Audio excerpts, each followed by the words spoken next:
just like with Hurricane Florence, the message is to play it safe and be ready. Caitlin Ross continues our Storm Tracker team coverage with the preparations already underway in Florida. Also here in Georgia, Caitlin. Cheryl, people are really getting ready for this. It's a race against time for people who live in that area. A state of emergency issued for much of the Florida Panhandle, and 500 members of the National Guard already activated in advance of the storm. People who live in Florida are already preparing for the worst.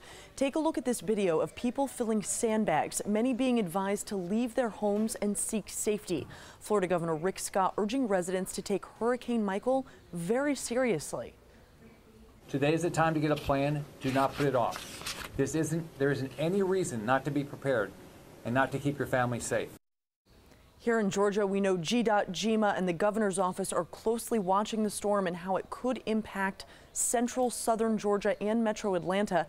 The Red Cross says they plan to open evacuation centers across the state.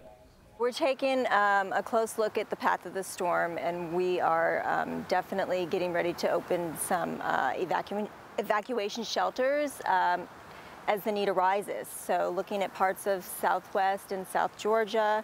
And these evacuation shelters are meant to be temporary, safe locations for people to ride out the storm.